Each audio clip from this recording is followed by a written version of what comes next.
Ito mayroon po tayo dito ng lean meat at gagawa tayo ng magic soup. At ayan, mayroon tayong mandarin peel. Binabad ko siya sa mainit kasi gagamitin na. Kung hindi pa agad-agad gagamitin, pwede naman normal water ang ibabad. At ayan guys, hugasan ng mabuti ang ating lean meat at alisin yung mga natitirang taba. Ayan. At yung mga white part, alisin po yun. Kasi medyo oily po siya. So, ayan, nalinisan na natin at i-slice ng napakanipis. Halos ganyan po siya kanipis. Hanggat maaari, manipis talaga ang pagkaka-slice.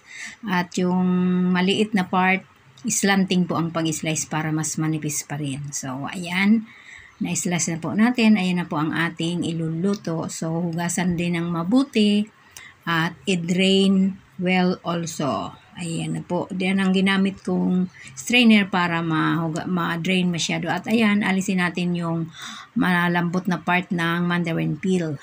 At ayan na nga, nagpapakulo na ako ng water. At i-arrange na natin ang ating pork meat.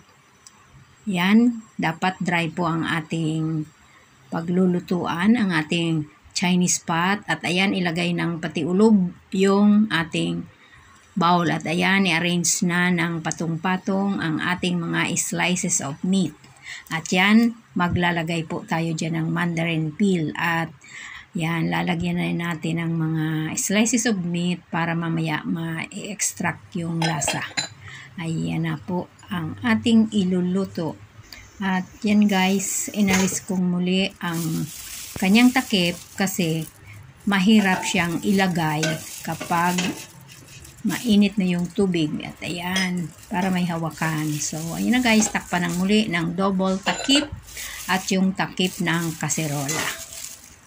At kapag guys, gumukulo na, dapat hinaan natin ng apoy para simmer na lang siya. Basta po, kumukulo pa rin ang ating puree. Ayan. Ganyan lang po ang kanyang apoy. So, ayan guys, at pakukuluan siya natin ng almost 2 hours.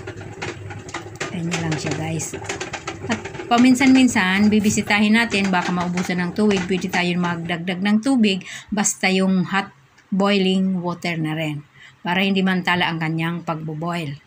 So, ayan, at yung ating ceramic pot, kung tabingi na, pwede yan natin i-adjust para makalagay sa gitna. So, ayan na nga guys, tapos na. I-check na natin ang ating pork meat puree. Yan. Oh, wala siyang soup. My gosh, why very dry? So, alisin na muna natin ang meat kasi mabigat siya. At tingnan natin kung may soup. Oh! It's magic! Ayan, yung soup nasa loob pala ng bowl. So, ito na po ang ating magic soup or meat puree. At ayan na po, gumamit tayo dito na strainer para maalis yung mga excess fats. At ayan na po, enjoy with this puree. It's very healthy.